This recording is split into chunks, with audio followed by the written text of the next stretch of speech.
Hello, I'm Ava Enriquez, and this is my Work Behind Our Things presentation. I chose to focus on the labor conditions behind AirPods.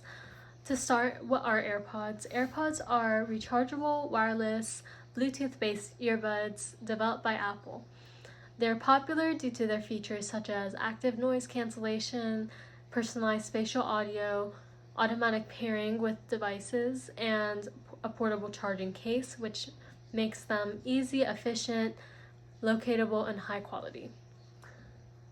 These are my personal AirPods. I have the 4th generation, and in my opinion, it's very handy to be able to use my phone charger to charge them as well, because I don't need to buy another cord.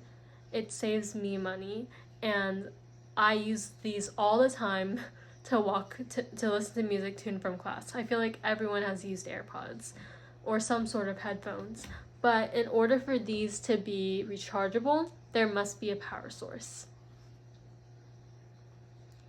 AirPods are powered by lithium-ion batteries, which are composed of the cathode, anode, electrolyte, and separator. To provide power, lithium ions move back and forth between the cathode and the anode, which creates a flow of electricity. This is what makes lithium ions so reusable and so powerful. According to the National Renewable Energy Laboratory, the raw materials used in these batteries include lithium, graphite, manganese, and cobalt.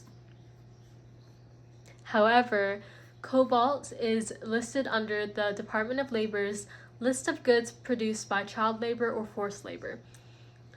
It is labeled to have used both child labor and forced labor.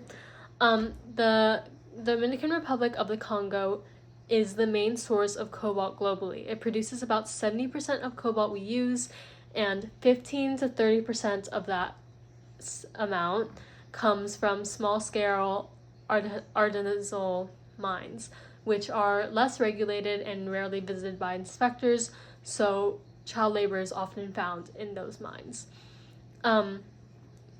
Since Apple imports their lithium-ion batteries from China, China imports nearly 90% of its cobalt from the DRC, where it is refined and then put into the batteries. Those batteries are then sold globally, including to the US, and nearly half the US lithium-ion battery imports in 2020 came from China. These batteries produced by China are what powers Apple products like AirPods.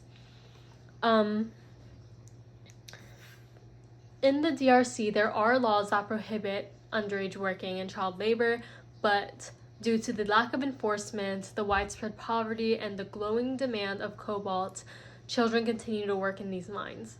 In addition to that, there can be the child labor in these mines can be traced to child trafficking, as sometimes militias will abduct children and recruit them from other parts of the Congo, bringing them to the mines, which can be miles away from their homes. This is Ziki Swazi, and he was one of the child laborers in the Congo for cobalt, in the cobalt mines. This was a news report done on him back in 2018. Our investigation of child labor in African mining focuses this morning on the tens of... Ziki Swazi has never been to school. He has no idea how to read or write, but he is an expert in washing cobalt. He is one of an estimated 40,000 children in the DRC getting paid a pittance to produce cobalt.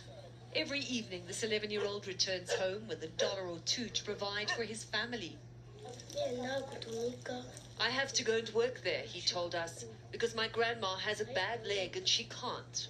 So you make the money for the family? There is no one to look after her, he said. I am the one who helps. It's a common story in the DRC. Kids need to work to survive.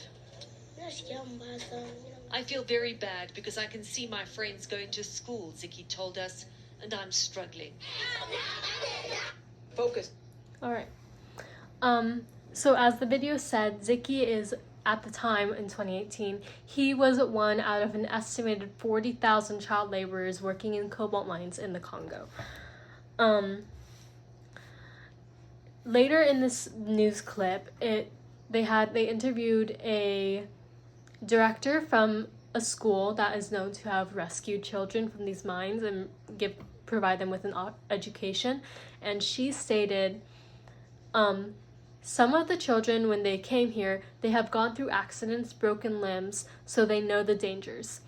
So there are all these children working in these hazardous conditions. And about a month after this news report, Ziki was able to attend the Good Shepherd School with the help of the viewers who raised enough money to send him and his siblings to the school. However, we must keep in mind that that was only able to happen after Ziki had been put on the news. Child laborers face serious risks of injury or death, and Ziki was one of the lucky few that were able to be rescued and brought to school. In addition to child labor, there are also negative effects on human health and the environment that come from these mines. In human health, the hazardous conditions of the mines are very high. There's extreme heat when you're working outside, there are dangerous mine shafts, and the possibility of tunnel collapses. I read an article in which there had been multiple people who had lost children who had been working in the mines due to a tunnel collapse. Cobalt is toxic to breathe, especially to breathe and touch, especially in high amounts, which is what these children are doing every day. When these mines are made, villages can be displaced and cleared to make room for the mines, which leaves families with no place to live. Many of these families live in poverty, and children may be forced to work in order to support the family, but working in these mines doesn't mean they will escape poverty. In terms of the environment, the mining industry can be very damaging to an ecosystem. There will be deforestation of trees to clear areas for mines. As people are mining the cobalt, there's air pollution due to the dust and grit, and there can also be water contamination due to runoff from the mines, as the excess mine or whatever is taken out of the mine can end up in the water. This is an overexploitation of resources, which the Congo may be unable to recover from in the future. Lithium-ion batteries can power a range of devices, from AirPods to smartphones and even electric vehicles. With the use of these batteries being so widespread and with a growing demand, it's very important to keep in mind how they are made and who is put at expense. My main takeaway is, while a product may be manufactured ethically, that doesn't guarantee that the materials it is made of are. Thank you.